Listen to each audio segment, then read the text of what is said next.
Well, it's a wrap for the North team here at the Senior Bowl. They have gone through all 3 days, at least the major days anyway, of practice, going through the paces. They have a walkthrough tomorrow, but that's it until the game on Saturday here at Lad People Stadium. But, really watching what some of the Bills' positions of needs, the wide receivers really stood out to me today, and a couple of them really just took the bull by the horn, so to speak. Cooper Kupp of Eastern Washington was continuing his great week of practice. The highlight reel one is where he completely fooled the West Virginia defensive back into thinking he was stopping his route, turns around, goes to the end zone, and gets his toes down for the touchdown. So that was a big time throw, but he was constantly getting praise from the Bears coaching staff, and certainly he's a name to watch as the draft process kind of goes along here. Same thing with Zay Jones out of East Carolina, who really showed up today. I really liked what he did in high pointing the ball, was fooling defensive backs as well as Kupp, but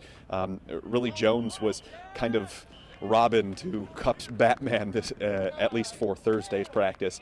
And then on the flip side of things, a couple of guys that struggled. Air Force's Jalen Robinette, big guy, about 6'4", 210 pounds, really struggled fighting the ball with his hands. And same deal with Syracuse wide receiver Amba Edetawo. He, after a nice day on Tuesday, has kind of faded back into the pack this week. So we'll have to see how those guys do in the game on Saturday. At offensive tackle anyway, the big USC guy, Zach Banner, showed at least he wasn't as stiff as he was on Wednesday. They tried him out at left tackle. That really wasn't a fit, at least in my estimation. But, at right tackle is probably his more natural fit, especially with how long and how big he is. And then at quarterback, I think the strongest one of the day was Nate Peterman out of Pittsburgh. I think he is, of the North group anyway, probably the top one here, maybe even the top one in the game this week, but he seemed to be a little bit more accurate with his throws than the other guys on the North roster. So those are just some of the positions that I kept my eye on with the Bills in mind, and of course the South practice